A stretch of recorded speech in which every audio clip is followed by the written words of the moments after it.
Ladies and gentlemen, please welcome to the pole, I mean stage, Lady Kayak.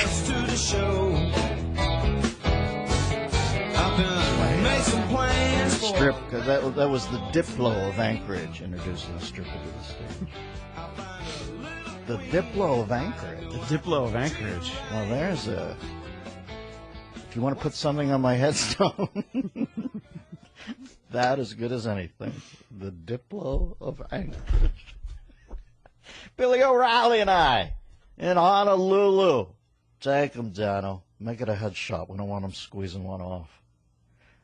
My favorite Jack Lord line. Was that his name, Jack Lord? Yes, Jack Lord. Looks at Helen Hayes' kid who's got one of the first to have the backward hat on when using the rifle. Guy about to hurt somebody across the way in a high-rise. And Jack Lord puts the binoculars down and says, take him, Dano. Make it a headshot. I don't want him squeezing one off. Think TV's got a little different now? Just a little. For more information, go to DennisMillerRadio.com and click on Dennis Live if you want to meet O'Reilly and I at the plane with Lay's potato chips. Let's go to Jeff in Chicago. Jeffrey, how are you? Hey, Dennis, you're the best. Young kid with a dream. Thank you, my friend. Thank you. Hey, with the most recent developments under Benghazi and knowing your thoughts on that, recalling Hillary Clinton's testimony about her friend, Ambassador Stevens, and I was wondering if she follows the golden rule as far as doing to others as they undo to you. So it'll be interesting to see how this unfolds. And it's unfolded, Jeffrey. I think it's unfolded. I mean, can you really see it going anywhere? I can't. And by the way, as far as friends treatment, you realize this is all about power. Webster Hubble just endorsed Hillary. So, you know, there's a whole other world that goes on out there that's not tethered to any sort of physics of human behavior.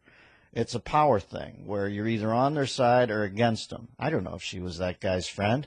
I don't know if that matters. All I know is this. We used to not leave people behind. Now we leave people behind. That was a precedent setter. You're never going to stick this on her. I really don't. I'd be astounded. Maybe somewhere out there there's a Deep Throat, or maybe somewhere, what was his, Hugh Sloan, or who eventually ratted the guy. I forget his name, Christian. John Dean, right? Maybe there's a John Dean out there. But I don't know. Probably not. I don't think this sticks. Thank you, Jeffrey in Chicago. 866-509-RANT. Hassan in Des Moines. What's happening, brother? How are you doing today, right? Good, man. What are you doing in Des Moines? Well, I go to Iowa State University. Are you in the writers program there? Unfortunately, not. I think, is it Christian, is it Iowa or Iowa State that has the great writers program? You know, you want to know how great it is? Throwing around the word great pretty lightly there. No, there is a preeminent writers workshop that's either at Iowa or Iowa State. As a matter of fact, Lena Dunham has been accepted to it in this season of Girls, and that's where her parts should take. Anyway, back to Hassan. It's Friday. I refuse to take your bait. Hassan, what do you got? Okay, well, you've heard of the New Jersey high school, the senior prank the high schoolers did, right? No. What is it?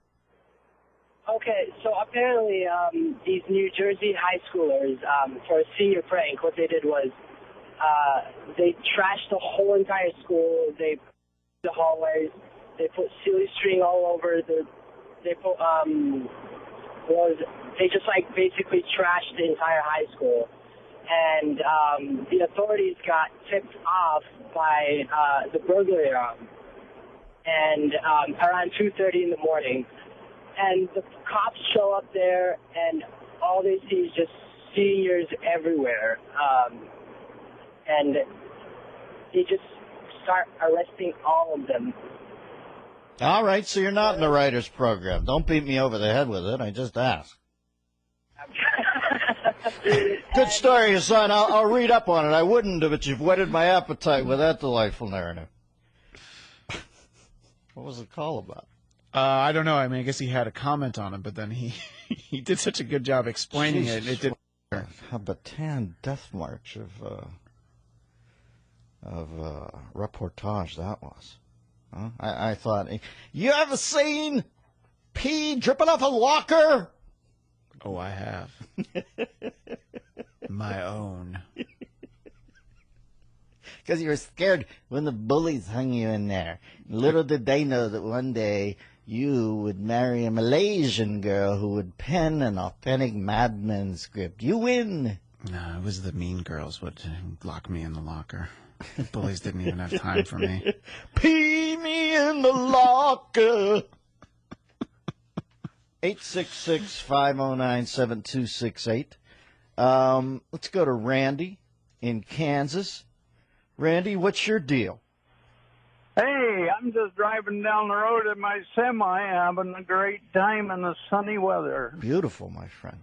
Hey, it's a gift to be able to be out here. Just to be on this Anyway, side of the ground, baby. Just to be on this side of the ground's a gift. I just wanted to mention to you that I have the fortune of seeing the back rooms of every company I ever delivered to, which is an endless number. And anybody that believes that there isn't illegals in virtually every company in this country is dreaming. They are everywhere. Well, listen, man, I would start flattening. Thank you, Randy. I would start flattening the guys hiring them, and I'd build a fence. But we're not going to do any of that. Listen, it is what it is now. We don't got borders. We don't got borders. You should have. We ain't got no stinking borders. You should have to learn the language when you come here, or when you host a radio show. We don't have any borders anymore, and it's not going to change. And you know what? You could change it in a second. You could, give everybody a year to come in from the tundra if they're here illegally and sign up and say, after that year, if you haven't come in, you got to go. That's the reason you got to go, is right there. Anybody who hires an illegal should take a big dent. I don't know what a big dent in the business is. What do you threaten a guy with? That he has to sign up for Obamacare tomorrow? No, you fine him $1 million or something. And then you build a fence. And I don't know, I think that would fix it. But we're going to do none of that, so grin and bear it, folks. I don't know what to tell you. Like I said, what was I watching last night that just made me laugh through my tears was you're not allowed to have a voter ID card, but the Democrats are pushing an ID card for illegal aliens so they can get all the stuff, the freebies. So just let that sit in for a second. That's where we're at right now, and that's the party that's winning. And I don't know. I don't see any signs that it's in trouble, but people tell me, no, but I don't see it.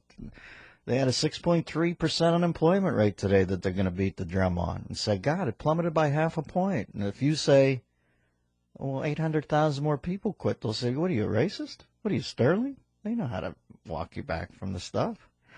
But it's just, you cannot, citizens can't have an ID card to vote, but illegals can have an ID card to show to get the stuff, to expedite getting the free stuff. I don't know. Tell me where the fix is. I guess I'm missing it. Let's go to Ernie in Harlem. Ernie, how are you? Dennis, I'm fine, thank you. Let me just get straight to the point. Well, Ernie, I'd prefer you take some time and meander. Listen, as blacks, we want to beat Sterling over the head. First of all, for 30-something years, they took Sterling's money, they cozy up with him, the NAACP there in L.A., and suddenly everybody's turning against him. We can't have it both ways. Al Sharpton is on tape calling, the Mayor Dinkins the N-word, and we can go on and on and on. We want to do it over here, but when some guy, and I'm listening to what the guy said, okay, he said black, okay, but listen, we do worse amongst each other. If we're going to... Listen, Ernie, I got to go. You hear the music. If you're going to start ditching owners for saying the N-word, I think you got to start first in Brooklyn, right? I don't listen to Jay-Z, but I think he uses it a lot. So it's a strange world, my friend. I think Sterling had to go, but there is a lot of BS in the world.